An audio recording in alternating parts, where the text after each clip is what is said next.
दोस्तों good evening. Good evening दोस्तों। अपन अब देखते हैं सेल एंड बैटरी भाग 6। 5 भाग अपन ने देखा था।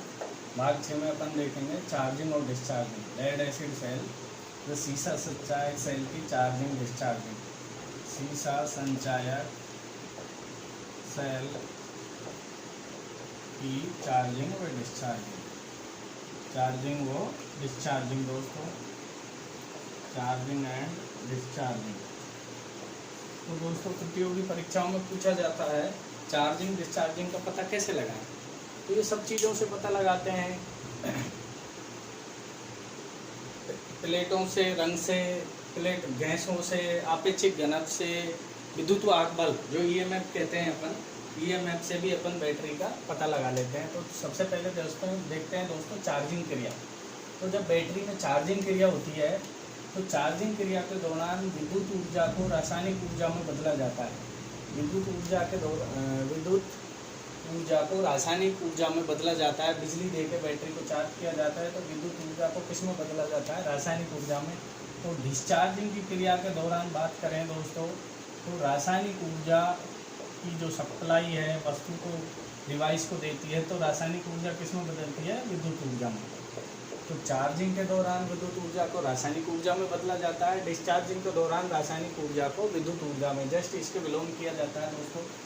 दूसरा पॉइंट की बात करें कि चार्जिंग में जब एनोड पर जो क्रिया होती है, एनोड पर जब क्रिया होती है तो चार्जिंग के दौरान PbSO4 में अपन जल मिलाते हैं और सल्फेट मिलाते हैं, और सल्फर ऑक्साइड मिलाने के बाद जब निकल के आता है तो एनोड पे एक एनोड बन जाती है PbO2 की, लेड परऑक्साइड की, और क्या बन जाता है बैटरी में? तेजाब। तो लेड परऑक्साइड और तेजाब बन जाता है। तो लेड परऑक्साइड का तो एनोड बना रहता है और तेजाब का अपना इलेक्ट्रोलाइट बन जाता है। ऐसे ही कैथोड पर जो क्रिया होती है P2SO4 + 2H, तो कैथोड बन जाती है Pb की, स्पंजी लेड की। स्पंजी लेड से कहते हैं नरम शीशा। तो ये स्पंजी लेड की बन जाएगी कैथोड, और तेजाब अलग हो जाएगा, घोल बन जाएगा अपना। ऐसे ही अपन प्लेटें की बात करें तो प्लेटें जो होती हैं प्लस माइनस, एनोड कैथोड जो होती हैं, ये शुद्ध शीशे की बनी रहती हैं दोस्तों प्रारंभ में, जिसे कि अपन रेड लेड कहते हैं। रेड लाल शीशा क्या कहते हैं? रेड लेड का मतलब है लाल शीशा कहते हैं। लाल शीशा या शुद्ध शीशा की प्लेटें बनी होती हैं। परंतु जब ये क्रिया होती है इसके अंदर, तो जब पॉजिटिव चार्जिंग की क्रिया होती है, बैटरी को चार्ज किया जाता है तो पॉजिटिव बन जाती है PbO2 की, लेड परऑक्साइड की, और नेगेटिव जो प्लेट बन जाती है कैथोड, ये बन जाती है Pb की, स्पंजी लेड की। ऐसे ही डिस्चार्जिंग क्रिया के दौरान देखें तो जो चार्जिंग में अपना जब डिस्चार्जिंग होगी तो PbO2 में 2 हाइड्रोजन के कण और तेजाब मिलाएंगे तो ये PbSO4 लेड सल्फेट अलग हो जाता है और जल अलग हो जाता है, अर्थात पानी अलग हो गया और लेड सल्फेट तेजाब अलग हो जाता है डिस्चार्ज जब बैटरी होती है तब। तो ये होती है एनोड पर क्रिया। ऐसे ही कैथोड पर जो क्रिया होती है डिस्चार्जिंग के दौरान Pb + SO4, एनोड भी किसका बन जाता है? PbSO4 का। तो चार्जिंग के दौरान पॉजिटिव प्लेट बनी रहती है PbO2 की, लेड परऑक्साइड की, और नेगेटिव जो प्लेट बनी रहती है दोस्तों, नेगेटिव प्लेट बनी रहती है Pb की, स्पंजी लेड की। चार्जिंग के दौरान, चार्जिंग के बाद स्पंजी लेड की, चार्जिंग के दौरान या चार्जिंग के बाद ये प्लेटें ऐसे बनती हैं। और जब डिस्चार्जिंग की क्रिया होती है तो दोनों प्लेटें किसकी बनती है? PbSO4 की, लेड सल्फेट की। दूसरी अपन बात करें प्लेटों का रंग, तो चार्जिंग होने के बाद पॉजिटिव प्लेट का रंग हो जाता है दोस्तों चॉकलेटी गहरा भूरा, और नेगेटिव प्लेट का रंग हो जाता है स्लेटी या हल्का भूरा। ऐसे ही डिस्चार्जिंग के बाद दोनों पॉजिटिव और नेगेटिव दोनों प्लेटों का रंग ग्रे हो जाता है दोस्तों। अब गैसों के द्वारा अगर पहचान करें तो जब बैटरी चार्ज हो जाएगी, चार्ज होगी या चार्ज हो जाएगी, या चार्ज होते समय ऑक्सीजन गैस बाहर निकलती है एनोड से, और कैथोड से हाइड्रोजन गैस बाहर निकलती है, जबकि डिस्चार्जिंग क्रिया के दौरान कोई गैस बाहर नहीं निकलती। अब बात करते हैं आपेक्षिक घनत्व की। तो दोस्तों आपेक्षिक घनत्व हाइड्रोमीटर से नापते हैं। आपेक्षिक घनत्व किससे नापते हैं? हाइड्रोमीटर से नापते हैं। सेल का जो आपेक्षिक घनत्व नापते हैं स्पेसिफिक ग्रेविटी कहते हैं इसे, स्पेसिफिक ग्रेविटी कहते हैं। और आपेक्षिक घनत्व जो स्पेसिफिक ग्रेविटी नापी जाती है घोल की, ये हाइड्रोमीटर यंत्र से नापते हैं। हाइड्रोमीटर से नापते हैं, मेजर करते हैं, हाइड्रोमीटर से नापते हैं। और हाइड्रोमीटर पलवन के सिद्धांत पर कार्य करता है। एक किस सिद्धांत पर कार्य करता है दोस्तों, कई बार पूछा जाता है। हाइड्रोमीटर पलवन सिद्धांत पर वर्क करता है, पलवन सिद्धांत पर कार्य करता है। तो आपेक्षिक घनत्व की बात करें तो जो चार्ज सेल होता है, चार्ज का जो आपेक्षिक घनत्व होता है, चार्ज घोल का या चार्ज जब बैटरी रहती है तब इलेक्ट्रोलाइट का जो आपेक्षिक घनत्व होता है वो 1.26 होता है दोस्तों। क्या होता है? 1.26 होता है। और अर्ध चार्ज की बात करें, अर्ध चार्ज बैटरी 50% चार्ज हो तो उस समय इसका आपेक्षिक घनत्व 1.20 होता है। और डिस्चार्ज का आपेक्षिक घनत्व, डिस्चार्ज का जो आपेक्षिक घनत्व होता है दोस्तों वो 1.15 होता है। डिस्चार्ज का आपेक्षिक घनत्व क्या होता है दोस्तों? 1.15 होता है। और अगर ग्राम में बात करें तो 1260 ग्राम चार्जिंग के समय, डिस्चार्जिंग के समय 1200 ग्राम, अर्ध चार्जिंग के समय 1200 ग्राम और डिस्चार्जिंग के समय 1160 या 1180 ग्राम आपेक्षिक घनत्व अपना होता है। तो दोस्तों हाइड्रोमीटर से आपेक्षिक घनत्व नाप के भी अपन बैटरी की चार्जिंग डिस्चार्जिंग का पता लगा सकते हैं। अब अगला पॉइंट देखें, प्रति सेल ईएमएफ। प्रति सेल ईएमएफ से भी 5 पॉइंट हो गए, छठा पॉइंट देखते हैं प्रति सेल ईएमएफ। तो अपन प्रति सेल ईएमएफ से भी बैटरी की चार्जिंग डिस्चार्जिंग का पता लगा सकते हैं। प्रति सेल ईएमएफ छठा पॉइंट है, प्रति सेल ईएमएफ। प्रति सेल ईएमएफ किससे मेजर करें? तो प्रति सेल ईएमएफ या तो अपन एक high rate cell discharge tester आता है, high rate cell discharge tester, high rate cell discharge tester आता है।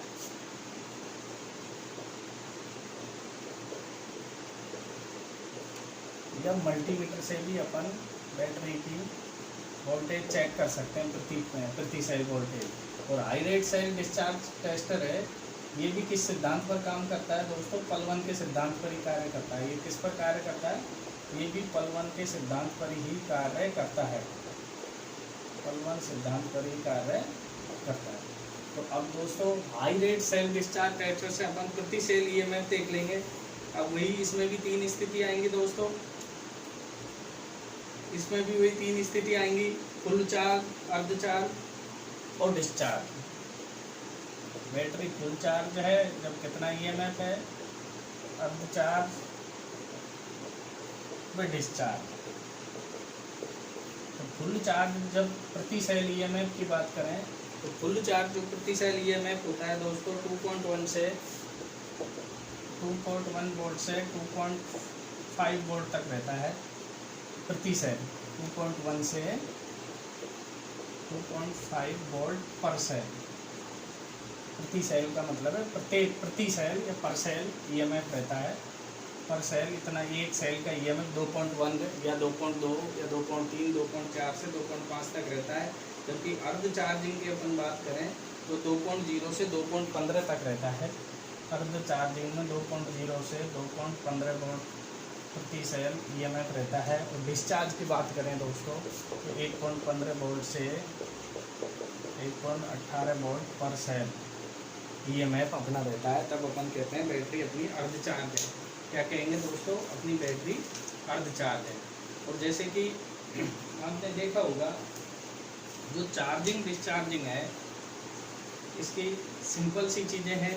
जब बैटरी चार्ज होगी, जब बैटरी चार्ज होगी दोस्तों तो बैटरी के चार्जिंग के केस में टर्मिनल जो वोल्टता है बैटरी की बढ़ेगी। जब बैटरी चार्ज करेंगे अपन तो टर्मिनल वोल्टता बढ़ती है बैटरी की, क्या होगी? टर्मिनल वोल्टता बढ़ती है। और डिस्चार्ज पे टर्मिनल वोल्टता घटती है। बीटी क्या है? टर्मिनल वोल्टता। टर्मिनल वोल्टता अपन किससे चेक कर रहे हैं? टर्मिनल वोल्टता या ईएमएफ किससे चेक करते हैं? मल्टीमीटर या हाई रेट सेल डिस्चार्ज से अपन चेक करते हैं दोस्तों। अब आपेक्षिक घनत्व की बात करें तो आपेक्षिक घनत्व बढ़ता है चार्ज करने पर और आपेक्षिक घनत्व घटता है डिस्चार्ज होने पर। ये आपेक्षिक घनत्व की कहानी है। अब अपन दोस्तों बात करें आपेक्षिक घनत्व के बाद अपन बात करें आपेक्षिक घनत्व के बाद जैसे घोल गाढ़ा होता है, पतला होता है, तो आपेक्षिक घनत्व बढ़ेगा और आपेक्षिक घनत्व घटेगा। इसमें घोल लिक्विड हो जाता है इलेक्ट्रोलाइट, और इसमें घोल कैसा हो जाता है, गाढ़ा हो जाता है दोस्तों चार्जिंग डिस्चार्जिंग के दौरान, जब ये क्रिया संपन्न होती है उस समय। तो इन सभी विधियों से अपन चार्जिंग डिस्चार्जिंग का पता लगा सकते हैं। कई बार प्रतियोगी परीक्षा में पूछा जाता है दोस्तों तो बैटरी की चार्जिंग डिस्चार्जिंग का पता कैसे लगाएं।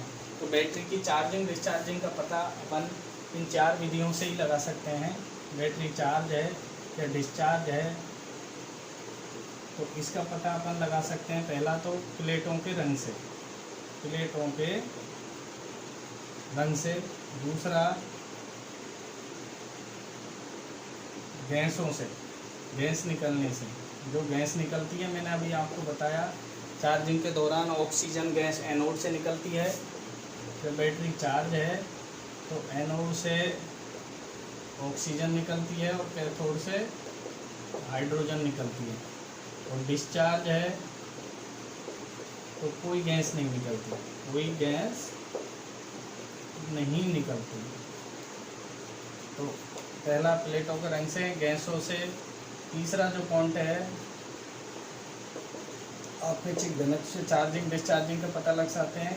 और चौथा है जो प्रति सेल ईएमएफ, प्रति सेल ईएमएफ से भी अपन बैटरी की चार्जिंग डिस्चार्जिंग का पता लगा सकते हैं दोस्तों।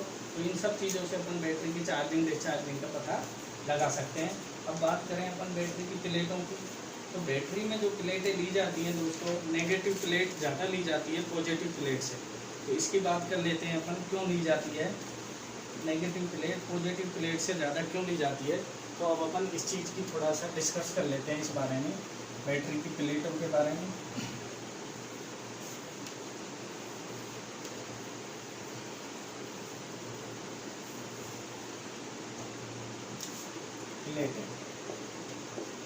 प्लेटें एनोड कैथोड से प्लेट कहते हैं दोस्तों। एनोड कैथोड या पॉजिटिव एंड नेगेटिव टर्मिनल से अपन क्या कहते हैं, प्लेटें कहते हैं। और प्लेटें हमेशा विषम संख्या में ली जाती हैं। प्लेटें विषम संख्या में लेते हैं हमेशा। हमेशा कैसे लेते हैं दोस्तों, विषम संख्या में लेते हैं। 7 plate, 9 plate, 11 plate, 13 plate, 17 plate, 21 plate, 23 plate, इस प्रकार से बैटरी अपनी आती हैं। इतने प्लेटों की बैटरी आती है दोस्तों। अब इसमें जो प्लेटों की संख्या के बारे में बात करें तो नेगेटिव प्लेट हमेशा एक अधिक ली जाती है पॉजिटिव प्लेट से। नेगेटिव प्लेट एक अधिक ली जाती है पॉजिटिव प्लेट से, या अपन कह सकते हैं पॉजिटिव प्लेट एक कम लेते हैं नेगेटिव प्लेट से। पॉजिटिव प्लेट एक कम लेते हैं नेगेटिव प्लेट से। तो दोस्तों दोनों एक ही चीज़ें हैं, वो प्रतियोगी परीक्षा के ऑप्शन पर निर्भर करेगा क्या ऑप्शन। तो अपन ऐसा क्यों लेते हैं, क्या कारण है। तो इसके दोस्तों 2 ही कारण हैं कि पॉजिटिव जो प्लेट है, कारण 2 ही होते हैं। पॉजिटिव प्लेट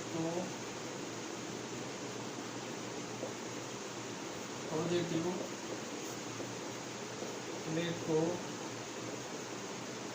दोनों तरफ से यूज ले सकते हैं, उपयोग कर सकते हैं, दोनों तरफ से उपयोग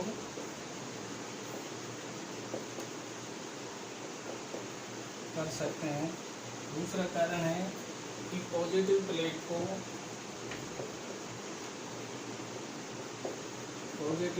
को यांत्रिक बेस प्रदान करती है नेगेटिव प्लेट। पॉजिटिव प्लेट को दोनों तरफ से उपयोग कर सकते हैं या दोनों साइड से यूज़ कर सकते हैं, इसलिए पॉजिटिव प्लेट की संख्या एक कम होती है। और नेगेटिव प्लेट है जो पॉजिटिव प्लेट को यांत्रिक बेस प्रदान करती है, अर्थात पॉजिटिव को सपोर्ट करती है। पॉजिटिव को नेगेटिव क्या करती है, सपोर्ट करती है दोस्तों। जैसे अपनी 5 प्लेट की बैटरी है या 4 प्लेट की बैटरी है दोस्तों, 7 प्लेट की बैटरी की बात करें तो 4 हो गई नेगेटिव और 3 हो गई पॉजिटिव, अर्थात पॉजिटिव प्लेट इन नेगेटिव प्लेटों के बीच में आती हैं। तो ये नेगेटिव प्लेटें इन पॉजिटिवों को यांत्रिक सुरक्षा देती हैं, अपने बीच में रखती हैं, यांत्रिक सुरक्षा प्रदान करती हैं। और पॉजिटिव दोनों तरफ से यूज भी आ सकती है, पॉजिटिव नेगेटिव प्लेटों के हमेशा बीच में होती है दोस्तों। तो अब अपन बात करें, आपसे कोई क्वेश्चन पूछे कि जैसे प्रतियोगी परीक्षा में क्वेश्चन पूछा जाए 17 प्लेट की बैटरी में पॉजिटिव प्लेट व नेगेटिव प्लेट की संख्या, नेगेटिव प्लेट की संख्या क्या होगी। तो दोस्तों 17, हाँ जैसा कि आपने देखा है 17 को अपन 2 भागों में डिवाइड कर देंगे, 8 और 8। तो पॉजिटिव प्लेट 8 होंगी, नेगेटिव 8, तो नेगेटिव 1 अधिक लेंगे तो 1 और जोड़ देंगे तो क्या होंगी 9। तो 9 प्लेटें नेगेटिव होंगी और 8 प्लेट क्या होंगी पॉजिटिव। और 9 और 8 कितने होते हैं 17। तो नेगेटिव प्लेट हमेशा एक कम होती है। या यही क्वेश्चन दूसरी तरीके से पूछा जाए, किसी बैटरी में नेगेटिव प्लेट की संख्या 9 है तो